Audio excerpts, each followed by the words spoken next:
Hey, what's going on, Who That Nation? Welcome back, welcome back, welcome back to the State of the Saints podcast. This is the part two of the part one episode that we just recently did. We took a little break because I had an interview on the Big Dash Nose podcast, a podcast who covers the New York Football Giants. Want to give him a salute and a shout out for having me over on his channel. Make sure that y'all subscribe to the Big Dash Nose podcast. Support that brother. He does a really good job over there. And also a special shout out to all of the members of the Who Dat Nation that came over as well, who traveled with me over there. Really came, showed up and showed out. I mean, even he was impressed by the presence of the members of the Who Dat Nation being over there on the channel. So I really do appreciate you all. Did want to go ahead and go live again. If you're just joining us, we were talking a little bit about the Saints injury report. We spoke a little bit about Chase Young dealing with a calf injury. Some people were talking about, why is it that Chase Young has missed so much time, hasn't practiced in 5 weeks. I reached out to a well-known orthopedic surgeon out in the Miami area, Dr. Jesse Moyes, who has been on the show, a good friend of the show. Just kind of getting his thoughts on why Chase Young would be out so long with a calf injury. He said maybe it's a bad stage 2 or, strain where it may involve a guy being out 4 to 8 weeks. It's almost like at a point where the calf muscle could possibly rupture if you don't treat it correctly. So I know Saints fans are frustrated about it. Of course, you want to see Chase Young out there, especially since the New Orleans Saints paid him that 3-year deal. But you definitely want him to be available when he does come back without any hiccups and dealing with nagging injuries. So I'd rather him sit out and get it right than to come back out. He plays. He probably plays well. And then the next thing you know, he's on the sideline for the entire year because something even worse happens. So, I just hope that Chase Young can get it together. It's unfortunate that he's in this position. He's a talented guy. Everybody talks about how talented he is. Had so much promise coming out of Ohio State, being a second overall pick. And, he had a really solid rookie campaign with the Washington Commanders. So hopefully he can get back on the field sooner rather than later. Like I said, I understand the frustration of the Who Dat Nation. Trust and believe. You want your key players to be out there on the field, making an impact. It adds to your team's chances of winning football games. But you definitely want to see this guy upright and healthy. And, we don't want to see this guy getting hurt so he won't be able to take care of his family or not be in a league and do something that he loves anymore. So, speedy recovery to Chase Young. Hopefully he'll be back. But, the reality is we wouldn't even be having this conversation if you have some more defensive players step up, make plays. And we've seen some of these young guys make plays. Brian Brzee had a sack last week. Carl Granderson had a sack. That brings him to 4.5 on the season. Cam Jordan, the ageless wonder, getting active. It takes these young guys like the Fidel Diggs, who it seems like Kellen Moore likes a lot. Brandon Staley likes a lot. Chris Rumph, I think that he played really well. He's been coming on as of late. It's up to these young guys to be able to step up in the absence of Chase Young. And yes, Chase Young is probably more athletic and possess more skills than some of these guys do. But you got to be able to take advantage of the opportunities when they present themselves to you. And this is a great opportunity for some of these young players to find success defensively for the New Orleans Saints. Feel free to put your comments inside of the chat if you got something to say pertaining to the New Orleans Saints or just anything, in general involving the NFL. Special shout out to those that checked out the video, the most recent video on the State of the NFL podcast channel. We broke down the Shadur Sanders situation, over there and some of the comments that people have had about him. And also the Cleveland Browns announcing that Dylan Gabriel will be the starting quarterback. But unfortunately, that doesn't move Shadur Sanders up the depth chart. In fact, he's still going to be the number 3 quarterback for the Cleveland Browns, and Joe Flacco will be the backup. So make sure you check that out. Let me know what you all think of the commentary. Of course, we're going to be going live Thursday night football over there, the live stream, the 49ers and the Rams game. Should be a good one. we have a good time over there, man. So if you haven't been over to the State of the NFL and watched some of the live stream episodes we've done, I mean, you're missing out. We have a really good time over there. We joke around. We talk about life. We talk about other football topics.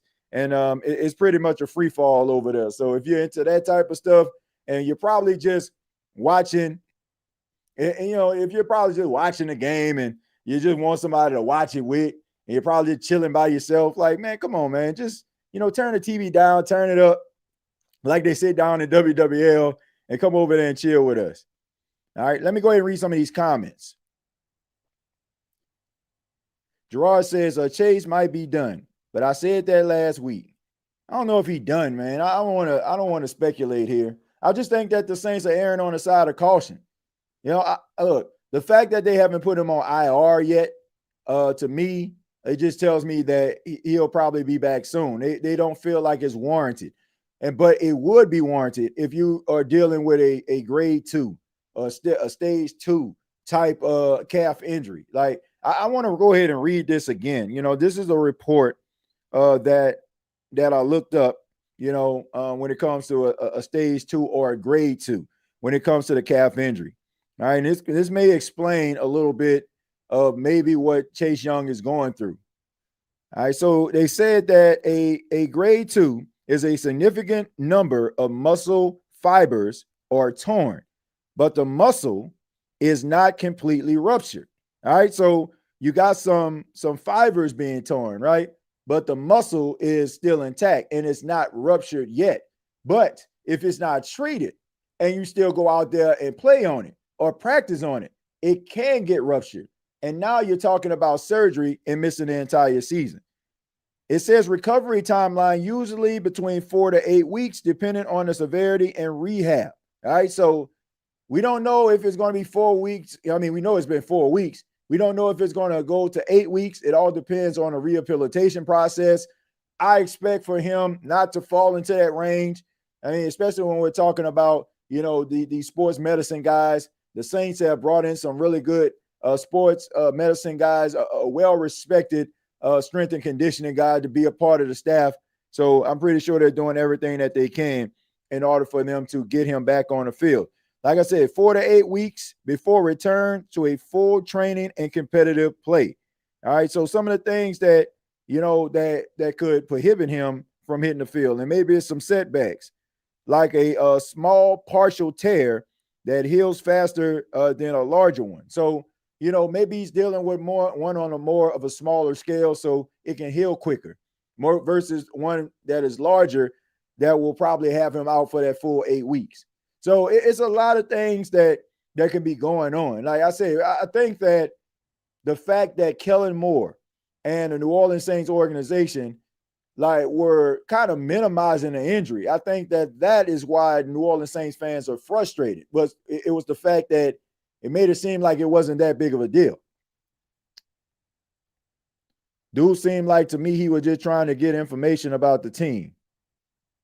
I mean, but Ronnie, that's a conversation. If I invite somebody over that covers the Giants or covers the Patriots, I mean, we're basically getting information anyway, because I assume that's what you're talking about. I assume that's who you're referring to. But that's how you get information. Like I say it all the time. We don't cover other teams the way that we cover the New Orleans Saints. We don't know as much about other teams as we know about the New Orleans Saints. So, yeah, I mean, they probably need transparency, but that's okay.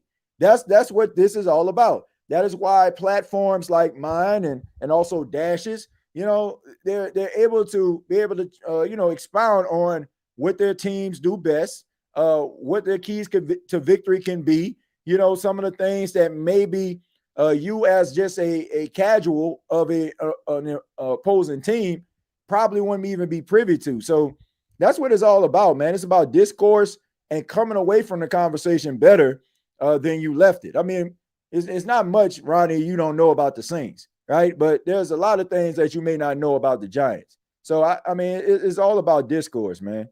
I mean, we're just sitting up there like, man, what do you think the Saints need to do to beat the Giants? None of your business. What kind of show would that be? But look, man, it's all about getting information, discourse, and transparency. Man, their media is still going in on Shadur, especially after that silent interview he did today. Well, that's one of them situations where damn if you do, damn if you don't, right?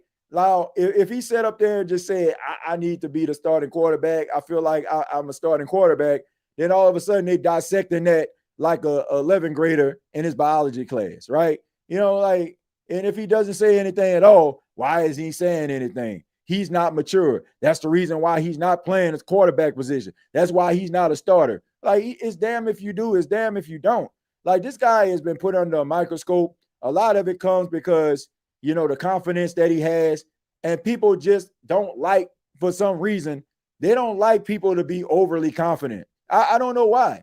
Like, if this guy was just walking around with his head down saying, I think I can be the starting quarterback of the Browns, then all of a sudden he lacks confidence. But the fact that he says, I know that I can be a starting quarterback, he's too arrogant. So it's, I don't know, man. It seems like it's just a systematic attack on this dude. Like, you may not like him, but to say that a guy can't play and, you see that, okay, maybe he'll leave something to be desired, but most people are like, okay, man, look how he played for the Rams, but look how he played against Carolina too. You get what I'm saying? So I don't know, man. Like, all I know is this is a guy who threw for 14,000 yards in college, 134 touchdowns, had a 70% completion percentage. So to say that a guy can't play with those type of stats, those type of numbers, I think he deserves at least to get a look at how he would be able to respond on the field versus professional athletes. Like, that's all I'm saying. But it just seemed like it's a systematic attack against this dude because he's confident. Like, you may not like him. And, I think that people are starting to fall into that category like, oh, he can't play. I just don't understand it. I don't get it. I would never get it. And I definitely don't understand how people are taking a word of an organization like the Cleveland Browns, who have had 40 starting quarterbacks since 1999. 40 quarterbacks that started for the Cleveland Browns since 1999. 41 now, if you count Dylan Gabriel. Like, come on, man. What are we doing here? So I don't mean to get on my soapbox about that, but, I just don't like the energy, man. I just don't like the energy with that. Yo, didn't know you were still on, TJ. Gregory, I actually left because I was on the Dash Nose podcast. He covers the New York Giants. We left. And we just kind of had like a little brief 15-minute conversation earlier. So I said I was going to circle back so I can be able to answer some questions and, see what the Who Dat Nation was talking about. But thank you for being here, Greg. Pretty good being in the chat live. Most times I listen the next day while working. Thank you, TJ. Who Dat? Ariel, thank you for being here, man, Ariel. I understand like some people can't always catch it live. Sometimes, people at work, sometimes people got other things to do, but rather you catch it live, rather you catch this show, behind the scenes, your after show boy, after show girl, I appreciate it, man. I appreciate anybody that catches 5 minutes of this show, 10 minutes, or watch the whole thing. Because y'all don't have to be listening to me. Lord knows you don't, but I appreciate it. I know it can be upsetting, but the speed of the NFL is lightning quick at the defensive end position. Some players need to be completely healed. Yeah, Slim. I mean, look, they're in that 3-point stance. They're putting a lot of pressure on that calf, on that Achilles, coming off, like trying to be explosive. I don't like, man, if you ever got down like in a 3-point stance properly, your hands on the ground, like you putting a lot of pressure to come off that line as soon as that quarterback says height. That's a lot of explosiveness, man. That's a lot. Like, and then you have to also take into account this is a 270, 280 pound man, like doing that 50, 60 times a game. Like that's insane, man. Like that's insane. So, I mean, sometimes those injuries occur, man. And, if in certain positions, that's the reason why, like, okay, a calf injury in some cases may not affect a certain position the way that it would a defensive lineman. Or, if let's just say, for example, if, your throwing shoulder or something like that, if you're a quarterback, You can't play if your throwing shoulder is a little bit wonky, right? But if you're a linebacker or something like that, like you might put a little harness on, go back out there and play, right? Because now he ain't throwing the football. So, I mean, these injuries that happen, like such and such played through this. Well, he might play a position where he doesn't have to compensate. You know what I'm saying? He has to have to compensate for a loss of a certain injury, right? But, when it comes to, certain positions, like you need your Achilles, you need your calf, you need your knees, you need those things. So, got to be careful. TJ, you think Tyreek Hill career is over? You know what? Yes, I do. I do feel like his career is over. And here's why. Not the fact that I don't feel like Tyreek Hill can actually come back from this situation. Tyreek Hill falls into that category that a lot of people often say they'll tolerate you until you're no longer, a benefit to them. There we go. As long as Tyreek Hill was flying down the field with blazing speed, they will tolerate him. They will tolerate the antics. They will tolerate some of the issues that are off the field. Why? Because his talent is beneficial to the success of the football team. But, you're dealing with an injury where you tear your ACL, LCL, ligaments, had to get immediate surgery, and had to stay at the hospital. It's going to take you a while in order for you to get back on the field. I want to say Tank Dell dealt with an injury. I haven't seen him since, right? This is a young guy. So Tyreek Hill is like 32. It's going to be like 33. So no, I don't. If you combine the fact that Tyreek Hill has had so many issues off the field, the antics that he has had with the Miami Dolphins, I don't think that people are going to be willing to, try to gamble on Tyreek Hill, a 30-year-old Tyreek Hill, who they feel like is probably more trouble than what he's worth. But at least he can go out there and run and take the top off the defense. So no, I don't. I do not. I think that this will be the NFL's way of ridding themselves of the Tyreek Hill experience. See, you can't really rid him, can't rid yourself of the experience because he's so talented, right? But now it's like, okay, is he going to be the same player? Some teams aren't even going to try. They're not even going to try to invest in that because they feel like it's not worth the headache. So he'll probably get opportunities, maybe, but, teams probably going to be looking at him like he damaged goods. So I don't think that he's going to play in the NFL. I don't. And if he does, he'll probably go back to the Dolphins where, he'll finish up a contract or something. But I think with his injury, it's going to take some time, man. It's going to take some time. But, it depends on what type of determination he has to get back on the field. But I don't think that teams are going to be lining up trying to get him an opportunity to play again. Say what you want about the secondary. Quincy Riley and safety Ernest Sinker are dogs. If we see more Danny Strutzman and he pans out as well, then we have some actual juice from the draft. Well, I like what I'm seeing from the draft from guys like Calvin Banks, Ernest Sinker, Quincy Riley. And look, man, I understand that Ernest Sinker had an interception, 3 pass deflections last week. But just because he had a game like that don't mean that his struggles are over. But you want to see these guys trending in the right direction. I'm pretty sure these guys are going to get beat, be out of position, I understand that, right? But you want to see these guys battling and getting better and showing flashes. And I think you're seeing it from both guys. Quincy Riley had a forced fumble against Seattle, and Ernest Sinker had the first interception of the season for the defense. So as long as you're trending in the right direction, I don't want to put too much pressure on these guys like, oh, man, we solved our safety problem. We solved our cornerback problem. That remains to be seen. But taking advantage of the opportunities when they present themselves, these guys are doing. And for that, I appreciate them. Keep up the good work. Keep stacking them every day. Don't read your press clippings. And hopefully you can be the player that a lot of Saints fans feel you can be by what they saw so far from you. TJ, you think already read that, says, TJ, do you think we need to win or just lose out to get a good first-round offensive line. I like how you set that up. Look, I don't want to see an offensive lineman in the first round anymore. You know, as good as Calvin Banks is, he definitely is worth it. I don't think people talk about Calvin Banks enough. I understand we only talk about offensive linemen when they out here struggling, looking like Cesar Ruiz has throughout his career. But Calvin Banks was worth that pick in a draft. Like, I understand that people wanted, like, you know, quarterback and want to do that early.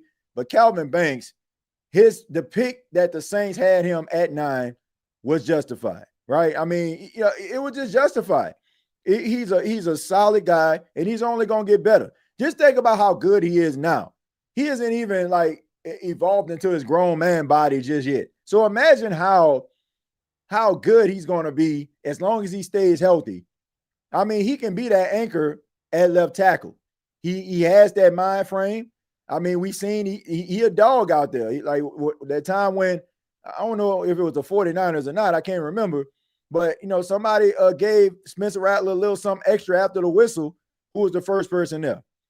It was Calvin Banks. So, you know, I don't want to like knock him too much, but I just think that you have to go quarterback. Like, you got to go quarterback. Like, to me, I like Spencer Rattler a lot, but I don't think Spencer Rattler is the future of this franchise, and neither do I feel Tyler Shuck is.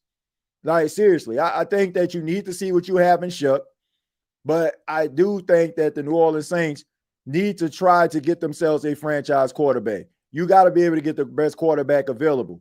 The Saints have not been in this type of position since 2006 when they drafted Reggie Bush with the second pick overall. Like, you know, how much of an impact Reggie Bush was. Was Reggie Bush like the best running back we ever seen? No, but he provided a spark. He gave the city hope. And right now, that's what the city needs. It needs hope. It needs somebody that they can look at and be like, man, the future is bright. We're going to be all right. Now, Reggie Bush was accompanied by a guy with a chip on his shoulder that was 6 foot tall and 209 pounds and Drew Brees. But what Reggie Bush meant to the city was, you know, a resurgence, excitement, explosiveness. And that's what the New Orleans Saints need. Like, I don't know what the next quarterback, if they were to draft one. And, you know, right now, if I'm not mistaken, the Saints got the number 1 pick in the draft. Or maybe the Jets do. Depends on what draft boards you're looking at. But I look at Tankathon, and the Saints are number 1. Like, this gives you opportunity to draft anybody you want, right? And if you have 2 quarterbacks that leave a lot to be desired, no disrespect, but if you can get Lenore Sellers that can provide something with his leg and arm, if you can get yourself a Fernando Mendoza, the way he's playing, right? A 6'5", 220-pound accurate quarterback. Or, you know, guys like, you know, Drew Aller or Dante Moore. Like, get a quarterback up in here that can put the team on his back, that you know that eventually he'll probably start off, you know, looking like a rookie, but eventually he will evolve into being something special. The city needs hope right now. They need a win, number 1, but they need some hope. They need hope for the future. That is why when you look around this team, that's what people are searching for. If you are a logical Saints fan, you understand that this season is not ideal. It's not happening. Like, if the Saints go on a run, I mean, they're going to be writing about that for years to come. I don't see that happening. But people are looking for hope. That's why they putting so much emphasis on Ernest Sinker's performance. That's why they putting so much emphasis on Quincy Riley being out there, seeing what Danny Stutchman can do. This is why. But it all starts at the quarterback position. People want to look in the eyes of a quarterback and be like, man, we going to win this week. And it's been a minute since the New Orleans Saints have looked into the eyes of the quarterback that is taking the field to throw the football for the Saints, looked into his eyes and said, we going to win this week. When you looked into the eyes of Drew Brees, he was doing that little stretch thing with his legs and stuff and on the sidelines. And then he does that little, you know, that little back to pass, and he go through all his reads. Like, you know, he was dialed in. You know, more than likely you was going to get a win. And when the Saints didn't win, you was pissed off. Why? Because they should have won the game more than likely. Saints fans want hope. So whoever provides that hope, bring them to New Orleans. Plain and simple. No disrespect to any of those quarterbacks, but I'm looking in the eyes. I see guys that's trying hard. I see Spencer Rattler is giving everything that he has, every ounce of talent that he has, he is given to this team. And I respect the hell out of him for that. But at the end of the day, sometimes like God just blesses people with certain abilities. And no matter how much you try, that's where you at. You might be fine-tuned, you might be polished, you might be able to see certain things, but that's your ceiling. That's your ceiling. You need somebody out there that's going to elevate their game.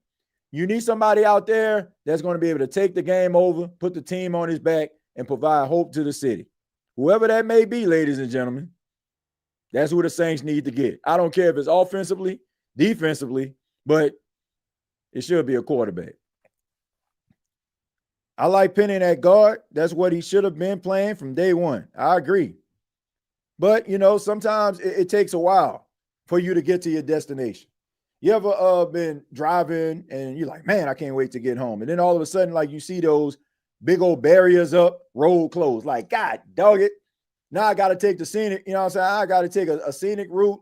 I got to, I got to go all the way around here, go back here, go around here in order for me to get to my house. It's frustrating, right? But at the end of the day, you get to your destination. There's a lot of road closures leading to Trevor Penny being a left guard. But you're here right now. And guess what? Nobody apologizes that they made it home, right? Everybody wants to make it home. When you leave home and you go to work, you want to get home in the evening, right? Everybody wants to do it. So it doesn't matter that, he played all these different positions. If he can find stability at a position where he can continue his career, be able to provide for his family, and maybe get himself an extra contract, then I'm pretty sure he's not going to make any apologies about that, and neither should the Saints. If hindsight was 2020, then all of a sudden, like you probably wouldn't have drafted him, but trying to find a place for Trevor Penny is key, and him being a guard seems like that's a good spot for him because he likes to maul people, and he loves being able to block in a running game, which most offensive linemen do. Like I learned that from Zach Streif. Like shouts out to Zach. He was on the show a couple of years ago, and he said, he's like, man, I don't want to be sitting back there pass protecting. Like, man, I want to run block. And if you ask most offensive linemen, they're going to tell you, like, I want to run block. So, Trevor Penny, like, he want to maul people. So credit to him, man. Credit to him for finding stability. And he played pretty well, man. Outside of that first series where he got beat, after that, like, he settled in and dialed in. So credit to him. Nothing will change for the Saints until Gayle sells the team and Mickey is fired. Linda, look, I don't think Gayle Benson selling the team, but I definitely agree that Mickey Loomis is the detriment of the New Orleans Saints. I feel like the reason why we're in this situation right now is because of Mickey Loomis. People want to try to defend Mickey Loomis and say Mickey Loomis isn't the quarterback. Mickey Loomis doesn't tackle. Mickey Loomis doesn't play in coverage. But Mickey Loomis is responsible for the condition that the New Orleans Saints are in. He's responsible for the New Orleans Saints inability to be able to be competitive in a free agent market, having to get guys on cheap deals, maybe players that are over the hill or past their prime, or guys that you have to take a flyer on and hope that they pan out. Because Mickey Loomis, for years, could not come to grips with the fact that the New Orleans Saints needed to embrace the rebuild. They kept on trying to keep that window open. Yeah, man, look, where are my people at? Y'all ever had that window? And it used to put like a piece of like wood in the window because if you didn't, it was going to shut. Like that's what Mickey Loomis was doing. Mickey Loomis put the plywood in the window, right? You putting a fan in the window. You got to keep this thing propped open. That's what he was doing. Like you up in here trying to prop open a window with plywood, right? But it's pretty obvious you just need to fix the doggone window. How about taking the time to try to put some new brackets on the window so when you raise it up, it stays open, right? There was no brackets. You up in here trying to fix a window with plywood, okay? And that's what he's been doing. Like, you got to embrace and understand where you are. Like, the longer you prolong the process, the more difficult it will be. So I just think, look, I don't have a problem with you being confident in yourself. I don't have a problem with you trying to do what is best, and for the team to try to win a football game. He did that. I give him credit for that. But you also have to be realistic about your situation, right? You can't be out here with Ruth Chris Steakhouse dreams and only have Golden Corral money. You can't. Once again, you cannot have Ruth Chris Steakhouse dreams with Golden Corral money. It's best for you to try to get yourself some Ruth Chris money by making the right decisions instead of you sitting up in here pretending and acting a part. Because once again, people do not like their intelligence questioned. And I think in a lot of cases, Mickey Loomis tried to question the intelligence of the Who Dat Nation. And he tried to make it seem like we didn't see what was going on. We can see what's going on. I mean, it took a lot of people to see who he really was with the absence of Breeze and Peyton. But everybody can see now, like this dude is has been the downfall of the Saints. It's just the truth. For him not to embrace the change, for him being too afraid to embrace the future, like they came to this conclusion anyway. Like that's what some people fail to understand. You tried to prolong the inevitable. You tried to not turn a page. You tried to keep the window open. You tried to bring in and keep Sean Payton layovers because you were trying to maintain the same culture. And I understand why, because the New Orleans Saints came into existence in 1967, and that 15, 16-year span was the most prosperous the team has ever been.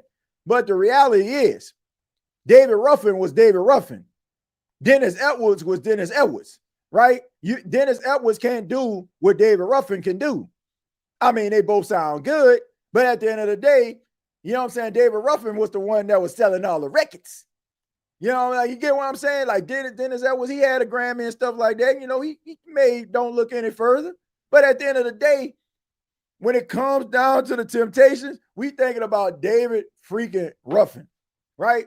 My whole point is saying that you can try to reinvent the wheel, right? You can try to make this thing seem as if it's not going off the rails. But eventually, people are going to realize that what they're listening to, what they're seeing, and what they're watching is not going to be in lock and step at what they actually saw that was successful. That is what he needs to understand. That's what he should have understood. And that's the reason why the New Orleans Saints should have turned the page. Nobody likes to change after years of comfortability. That's the reason why, like, we'll say, I don't like this job, man. Man, this job getting on my nerves. Well, let me try to, man, go find another job. Well, you know, I've been here this long. You know, it's hard for you, like, when you know how, you know, where the good spots at to eat lunch. You know what time you can get all work. You know who's going to show up. You know how to do your job effectively, right? It's hard for you to sit up here and go into a different environment after years of stability, years of continuity. It is hard because you don't know what's on the other side, right? I can get this job and I probably, like this job, but there's a chance where I'm not going to be as good at that job as the job I came from. Sometimes change can be scary, but change can be necessary. And the New Orleans Saints had to find that out. They found out, in my opinion, way too late. And that's the reason why, folks, for the last 4 weeks, we've been miserable. Because you have one guy who felt that the Saints were much better or in a better position than any of us probably, would imagine. Like, it's just what it is. That's why they're in this position. Because he felt that this team was what still had a chance to be one of the best teams in the league. But I just feel like that's just absolutely insane. It's insane. Unless you got a Peyton Manning, Andrew Luck type situation. If the Saints had a Peyton Manning, Andrew Luck type situation, I understand, right? If Drew Brees retired and let's just say they drafted Jordan Love, which I felt like they should have. I mean, y'all know the whole spiel. If you was there at the 2020 draft, if they would have got Jordan Love, more than likely they wouldn't be in this situation. But if ifs was a fifth, we all would be drunk. So, but yeah, Mickey Loomis is the reason why you're in this situation. Mickey Loomis is wild, bro. Trade deadline is November the 4th. Should we trade Chris Olave and get something back for him? Theoretically, yes, but the Saints aren't going to do it. They're not trading Chris Olave. Sorry for my language, but that man, you doing the organization 30. Yeah, he definitely turned the Saints into a disgrace. You know, like, and look, I'm not talking about the players. The players are not disgraceful. They're giving everything that they have. It's not their fault that they're young and inexperienced. And some of the players are just, you know, they up there in age. They're older. They're not the players that they once were. They're still doing everything that they can and still making plays, because when you're a great player, you can still be older, but you're still better than the rest. Like, so if you're elite when you're young, you still going to be above average or really good when you're older. Like, look at Calais Campbell. Calais Campbell, in his 18th season, and still was out there making plays on Thursday night and against the Saints. So when you're good, you're good. You might have lost a step, but you're still good enough to be able to make plays and be where you need to be. I'm not drafting a quarterback in the first round. Get a prototype wide receiver or get a splash player on defense in the first round. Yeah, I'm thinking ahead of the season for retooling in 2026. Ronald, I mean, look, I want to say this, right? I feel the same way as last year. I'm going to say that to people that kind of just joined the podcast this season, probably, found me this season. I said, any way the Saints want to approach the draft would probably be ideal, because they still need so many different things around this team. I can understand everything, for the exception of you drafting a kicker in the first round, which I don't feel like they would. If you draft a quarterback, fine. But here's the thing.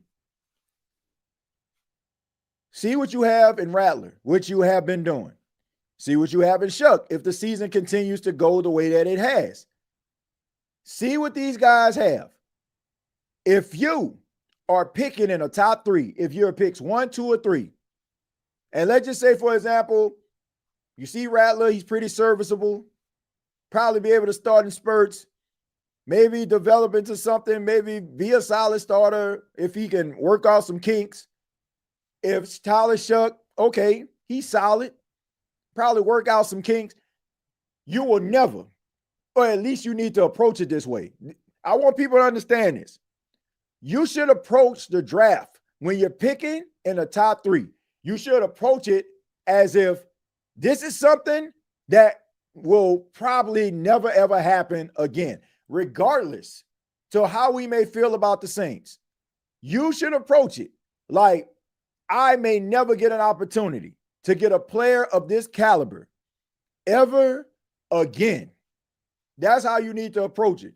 If it's a defensive lineman like Baines Jr. out of Miami, rather it's a quarterback, rather it's a freakish wide receiver, whoever it may be. I'm not really in a business of drafting a wide receiver in the first round, first pick overall. Like, I'm just not, because I just feel like there's a lot of talented wide receivers out there. So if you don't get, I guess people can say, well, Jeremiah Smith or something. That's probably the only wide receiver I can just look at and be like, okay, he's a number one guy. But other than that, nah.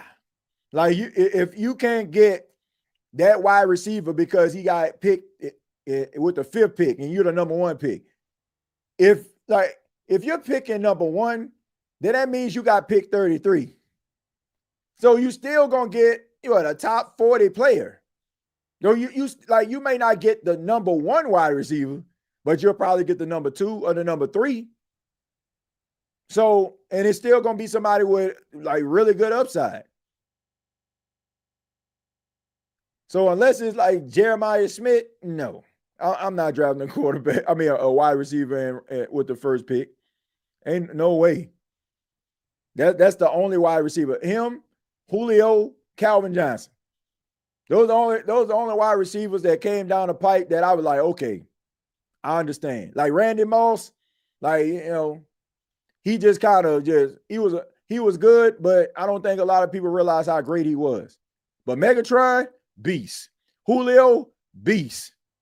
Jeremiah Smith, beast. Obviously. No brainers. Not, oh, what a pleasant surprise. Look at Randy Moss, 40-inch vertical leap, jumping over people's head, 3 touchdowns, 3 receptions. Like, you better like Motivated said, that like those guys are freaks, right? Freak athletes, they deserve that.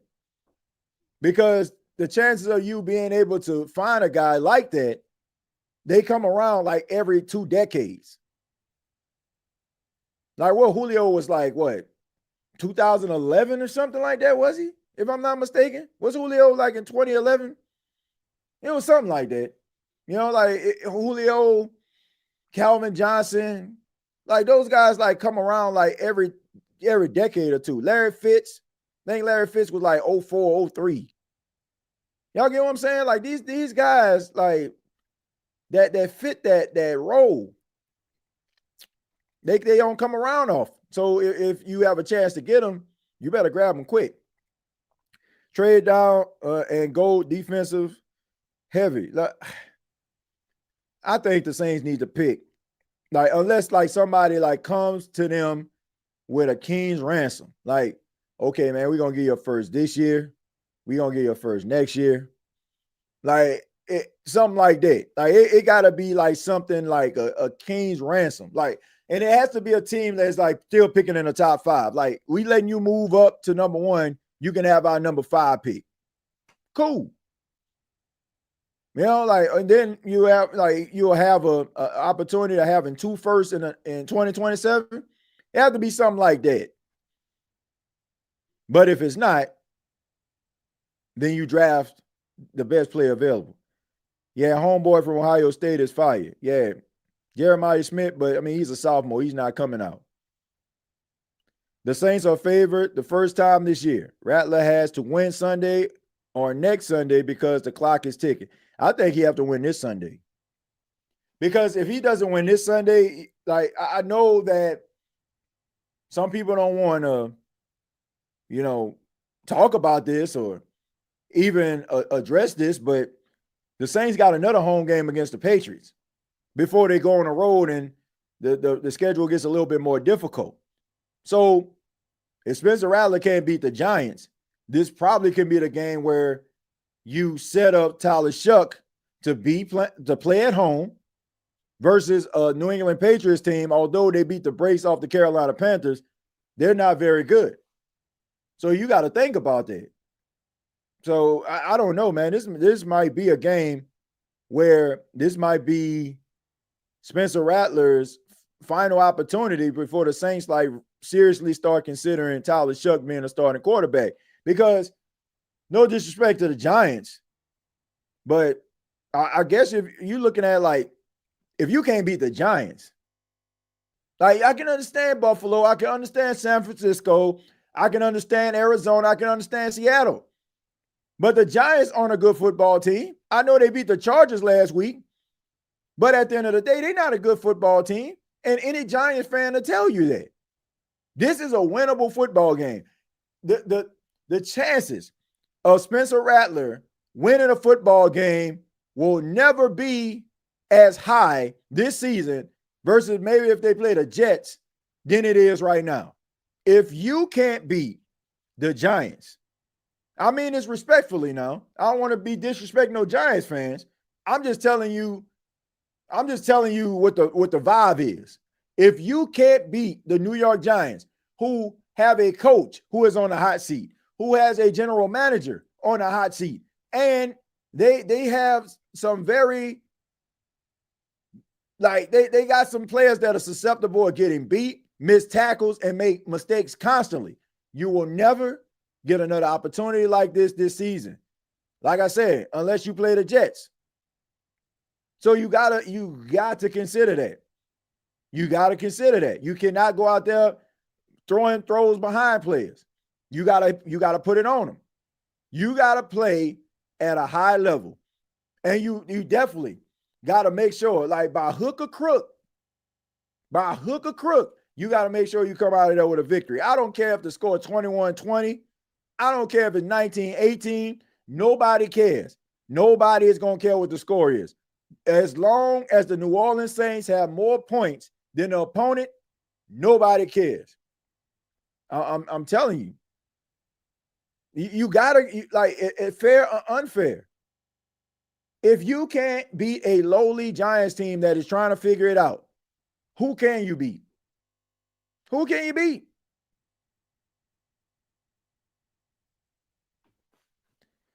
We have to tape on the quarterbacks, and this is going to be closer than it should.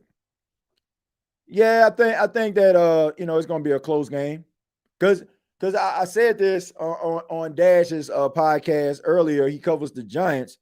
I said that both teams are going to be looking at this game the same way that we're looking at, oh, you got to beat the Giants.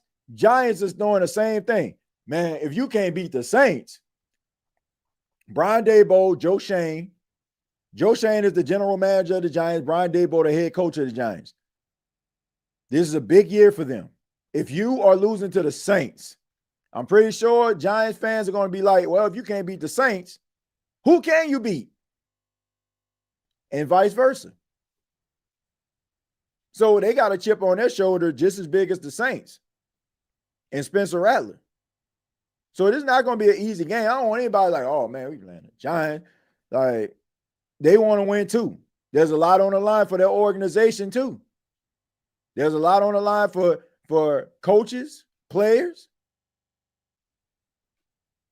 I mean, if you start talking about the storylines of the Giants without saying the team name, you'll think you're talking about the Saints. Some of the same problems that are plaguing the New York Giants are plaguing the Saints. The same way that our organization is looking at beating a lowly team and trying to find yourself and trying to solidify your position is the same way the Giants are looking at it. Same story, different cover page. This team is really good. It just haven't got rolling yet. When it does, it's going to be scary. King, I respect that optimism, but I don't think they're good. I think that you got some, if anything, you want to walk away from this season feeling like your young players are trending in the right direction. Now, I think that with the New Orleans Saints, it's probably going to take a couple off seasons for them to be able to be competitive. I think another off season with a better cap situation and maybe a solid draft, I think you'll be able to get yourself in contention to win a division again. See, it got to be baby steps, man. Like, I know people don't want to hear that, but that's what it got to be. You want to make sure that you are getting better and better and better as the weeks go by. The continuity continues to grow. Young players grow up before your eyes, and it can transition that to the next season. So you can bring in some more players along with some draft picks and some impactful players. Maybe find another guy that can be an impactful player like Demario Davis was for you. Somebody like that, right? You know, like from a football level, what Darren Sharper was for you. That's what you want. Combined with some young players that can get it done. Did you hear more media availability about G-men defensive ends bringing pressure to the quarterback lately? Yeah, I mean, I heard about that. That's one of the reasons why I feel like, Ronald, the key to victory for the New Orleans Saints has got to be Spencer Rattler getting that ball out of his hands quickly. Don't give him time to get to the quarterback. Good walked out the building 5 years ago. I agree with that. I agree with that. Like a lot of mistakes, a lot of mishaps. They got the Saints in this situation. But that doesn't mean like they can't get themselves back into it. Like right now, they just trying to figure it out. That don't mean that they can't like get themselves back to where they need to be. All teams kind of just go through, bad rough patches, unless you like the Baltimore Ravens or something. They just always seem to find stability. And even with them right now, they struggling. So it's like, I mean, sometimes like teams just go through rough patches. The Saints had stability for almost 2 decades, but now you don't have a quarterback anymore. Don't have a head coach that won a lot of football games. You got a young head coach, inexperienced quarterbacks. Look, you got to be able to figure out what you got to be able to turn this thing around. You right, it looks bad right now, but I see potential. There are just a few more pieces and we'll be all right. And the retirement of Mickey Loomis. Look, I agree. Look, I'm the Saints are definitely not the worst team in the league. I know they haven't won a game, but they're not the worst team in the league. But at the same time, like you have players that need to learn how to become professionals and how to win football games and close and not get in their own way. That kind of stuff, it takes time, and it takes the right coach to be able to coach some of these bad things out of these players. Like the things that get you beat, the things that set you back, the things that stunt like drives from being progressive. Like it takes time. Rather be throwing hospital balls to Kamara. He definitely has to work on his accuracy, man.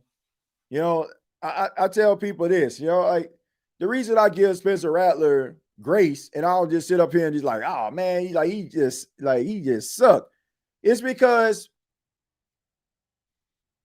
the things that affect him and prohibit him from like reaching his full potential are fixable. It's just a matter of, is he willing to put in the work? But I think the biggest issue is he has these problems. It's probably going to take an off season for him to fix it in order for him to become a little bit more consistent. And ain't nobody got no time for that, especially if you're not winning. If Spencer Rattler was like overthrowing receivers and throwing passes behind him and the Saints were winning, it's like people would be like, he missed the throw, but man, at least we won the game. You're losing and he's inaccurate. It just exacerbates the situation. It just does. So, I just think that the things that are, about him are fixable. I don't buy into the narrative that, if a quarterback is inaccurate in college, that means that he can't be accurate in the pros. Like, to me, it's like one of those cliches. A running back is 30, so he washed.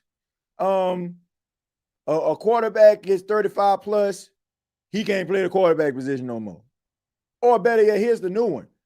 He's 40, but Drew Brees and Tom Brady played until they 40, and they played well. Like some narratives, people just kind of fall for it. It just becomes like a standard or something. Like, but you can fix your accuracy. Like I had a show a couple of episodes ago where I talked about some of the quarterbacks that struggle with their accuracy early in their career, and they were able to kind of fine tune that thing and be able to, be north of 65%. So if he's willing to put in the work, like I can see him doing that, but it takes time, and it takes it takes a want to mind frame in order to do it. Not many be able to do it because sometimes they got to break down their mechanics. Like if you look at Josh Allen, the way he throws the football now, it's completely different than when he came into the league. And it's been well documented. Like his throwing coach, I think they did a Hard Knocks episode and they kind of highlighted Josh Allen throwing the football and how different it is and some of the mechanics. Like if you're willing to put in the work, it's possible.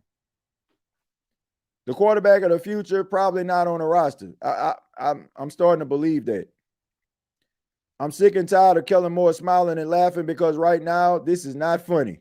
Well, you don't want him to be walking around. You don't want him to be walking around stoic, right? And then, creating this negative vibe around the team. Look, right now, what you need is the energy to be high. What you need is for guys to still have confidence. And if you start to bring that type of mood to the facility, Rob, it might affect the team. Right now, these guys like, man, let's just keep on pressing forward. Let's just keep on trying. Like, we did some good things, man. We eliminated the mistakes. Let's just stop getting in our own way. Like, he still has the locker room, and that's what you want. Like, you don't want this man to be walking around stoic, on some Bill Belichick in New England type tip. Like, you want him to be out there, like, with the positive vibes. We getting close, fellas. Like, we building something here. Believe in the process. Now, you don't want him to be walking around there like, man, I got to be serious about this. Like, he is serious. But that also is his personality. And we know, like, you want to stay true to yourself. If you're a smiley, glass half full type guy, like, you might want to maintain that. Because when you start switching up on players, man, they read that. Think about this, man. Football players, their job is for them to read and dissect things. Rather you're on the offense, you're trying to dissect the defense to make sure, like, what type of coverage they're in, or defensive player, what type of offensive, game plan they coming with. What type of play design is this? Guys get paid to dissect and read vibes, read formations. So it don't just stop on the field. So you better stay true to yourself. Kellen Moore called a good game last week. I agree. Completion percentage isn't always the best indicator of accuracy. You can throw a lot of RPO and screens to inflate that stat. Yeah, but I mean, yeah, that's true, motivated. That's a good point. That's a good point. A lot of quarterbacks do that, but at the same time, I'm not so much referring to those individuals, right? I'm referring to the ones that, like Josh Allen, that kind of push the ball down the field. Not so much this season. Believe it or not, he hasn't really pushed the ball down the field this season. What I'm saying is, like, when it comes to the quarterback position, when you're talking about improving and fixing your accuracy, you have quarterbacks like, like Troy Aikman in the past, Steve Young in the past. They will push the ball down the field. Like, I want to say Steve Young was like in the 50s when he first started out with Tampa. Where's that at? Like, man, that was your quarterback back in the day before San Francisco found him. Like, he wasn't the most accurate quarterback coming out of Brigham Young, and he fixed that. Now, I'm giving you like different type of quarterbacks. Like, guys would be like, well, that's Steve Young. He's a legend. But I'll give you Geno Smith too. Geno Smith was not accurate coming out of West Virginia. Was not. But he was able to fix his mechanics and it became an accurate quarterback. I want to say Geno is like around 67, 68, and we know he pushed the ball down the field. So, yeah, I mean, I agree with what you're saying, motivated. Like, there are cases where the stats can become inflated and with completion percentage due to the fact that you running more of an RPO game with short intermediate routes. But I'm referring to the ones that probably would throw passes in a flat, 15 yards plus. And, they still can, drop it in a bucket, but it takes time, right? It takes time. Like, I mean, we all know that. I mean, completion percentage, like I often said this, motivated. I said all stats aren't created equal. I used the example of, okay, if I'm shooting 20-foot jumpers and I go 9 of 10, you stand under the rim and you go 9 for 10. Like, we're both at 90%, but you would have to say my degree of difficulty was better than yours. So those stats aren't created equal. So I get what you're saying. That makes perfect sense. But I'm referring more to the ones that fix their mechanics and they were just well polished and just well, like, really good overall. Not so much like, okay, man, you dinging and dunking. Okay, you right in front of me? Okay, let me check it down. Become a captain check down around this thing. But, yeah, I mean, look, there are quarterbacks that have improved their accuracy. Trizzy, thank you very much for the $4.99. Says, to be honest, I think Lincoln Riley giving up on Rattler, Oklahoma ruined his development and confidence. And by the way, thanks, TJ, you helped me with the 3-hour drive. Well, Trizzy, look, I'm here to help, right? And, I plan on continuing to do that for those that may be on the road. Shouts out to my truck drivers out there. You blow your horn one time for your boy. Yeah, man. I mean, it's great to hear stories like that. I mean, I get all these different messages from like truck drivers and stuff saying, man, TJ, I had a long ride. I'll put you on, and and all of a sudden, like I'm at my destination. Like, I appreciate that, man. And I'm just glad I ain't boring you to death to a point where you're swerving on the road. So I appreciate you. Let's see. 504 says, Kendre, a dog, feed him. And we have a left tackle and right tackle for the next 10 years. It's something to be excited about on the team. Yeah, I mean, look, if you always just look at some of the negative aspects of what's going on, like, you'll never be satisfied. And, I just don't want Saints fans to fall into that trap of everything that can go wrong will go wrong. Like, there are some positive things that are happening around this football team, despite the 0-4 record. And that's what all you can ask for right now. Like we'll get to a point where, we really having these deep conversations like, man, is this the right person at this position? Is this the right person for the job? Like, we'll get back to that. But at the end of the day, it's like, man, you kind of treating this thing like how I treat my son's flag football team. Like, okay, man, they 6 and 7 years old. Like, they wide open. They going to drop a pass. Like, come on, man. Like, okay, good, man. Good job, buddy. You'll get it next time. Like, as crazy as that sounds, that's just what it is. That's how we approaching this thing. Like, you ain't about to sit up here and be like, oh, man, come on. Like, when these guys are going to have to go through some growing pains in order for them to find it. Now, there are some things that are inexcusable. Dropping wide open passes. You're a professional, man. Come on. You're not 6 or 7 years old. You got to catch the pass, especially if you're wide open. If there's only two things guarding you, space and opportunity, you got to catch the ball, man. You got to catch the ball. We should be okay Sunday. The Giants haven't really stopped the run. Yeah, I mean, look, this is a good time motivated for you to build on the momentum. Now, to me, a little bit of false momentum, because we know Buffalo is like one of the worst run defenses in football. But whatever, like, it don't matter. Like, take it any way that you can. Kind of like how Falcon fans are when it comes to the Commanders. Like, they act like they beat Jaden Daniels and Scary Terry. Like, come on, man, calm down. Y'all won.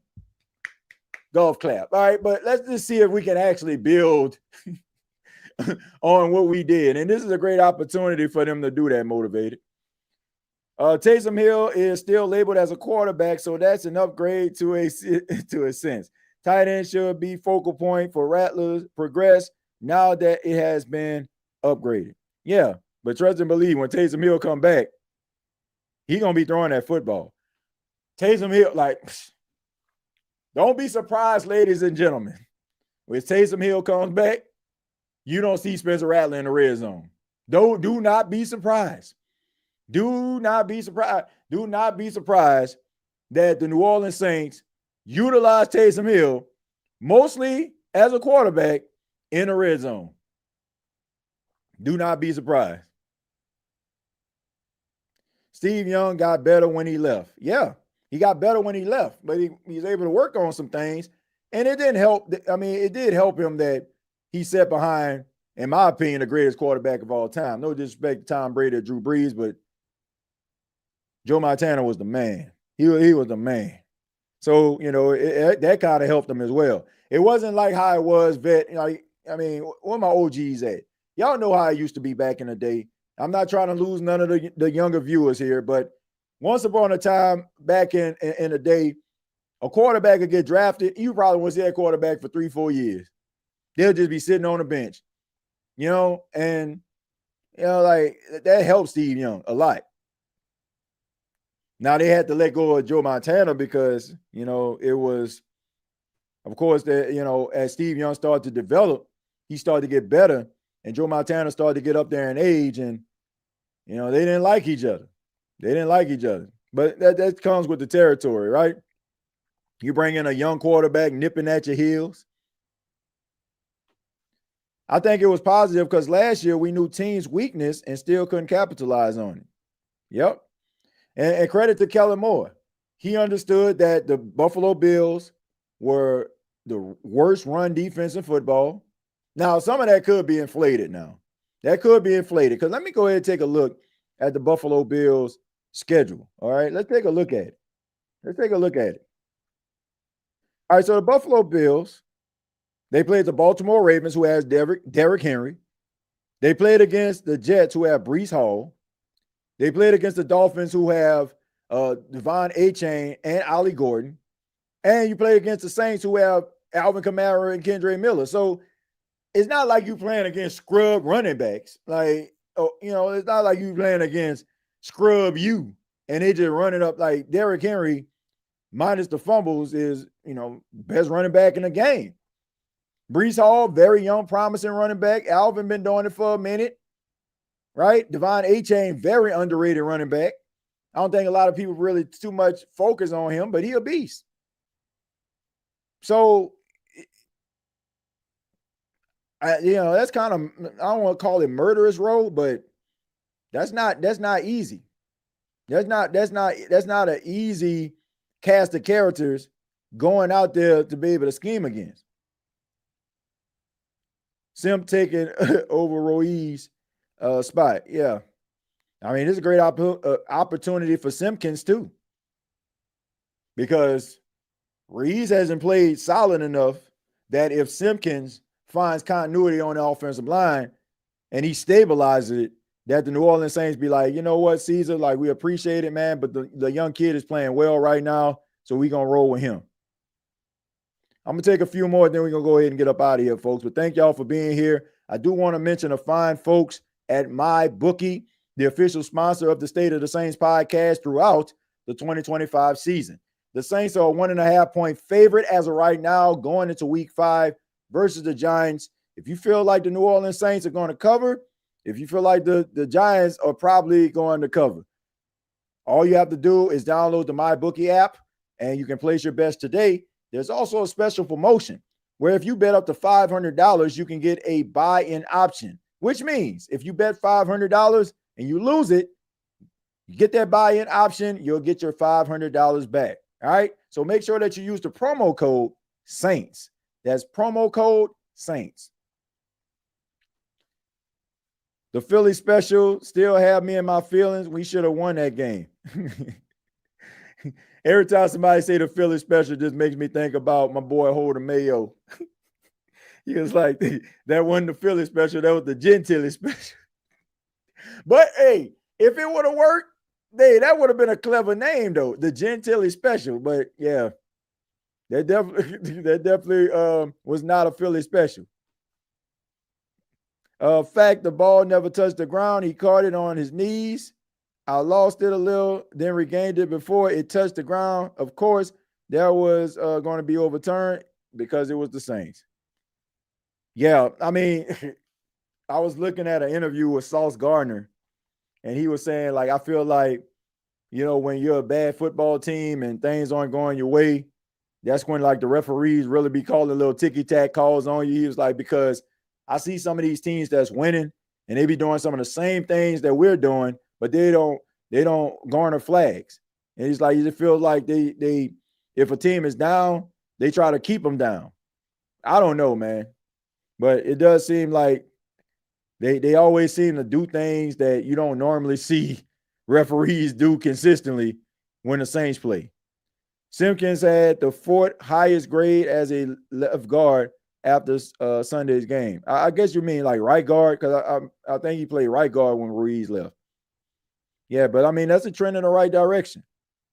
It may not mean much to a lot of people, but a young player that just gets thrust into the lineup 504, I mean, that can do wonders for a guy's confidence, to be able to go out there and be like, hey, man, I mean, Buffalo Bills, I mean, they got Joey Bosa and, Ed Oliver didn't play, but they got some talented guys on that defensive front. And you're able to kind of keep them in check. I mean, that's a feather in the hat for Simpkins, and that's something that he can build on.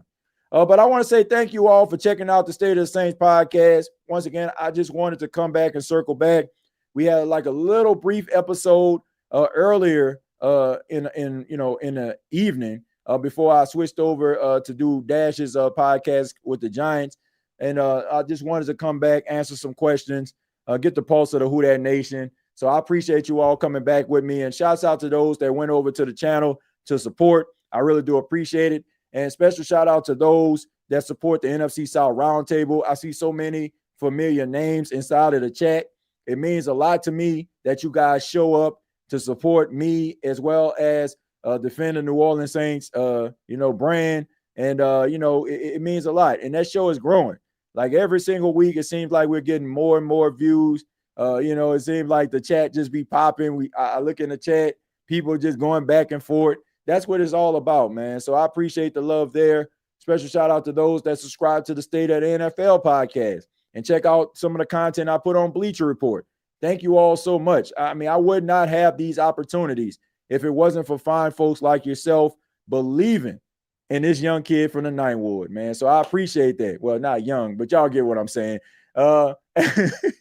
At the end of the day, man, it's all love, and I appreciate the support that you all give me.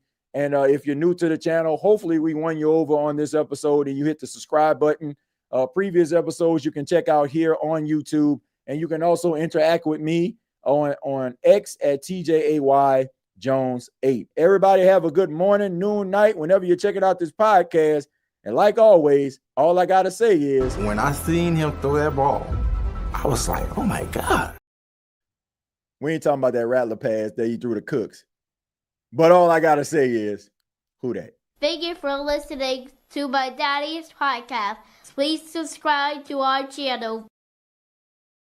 All I got to say is, who that?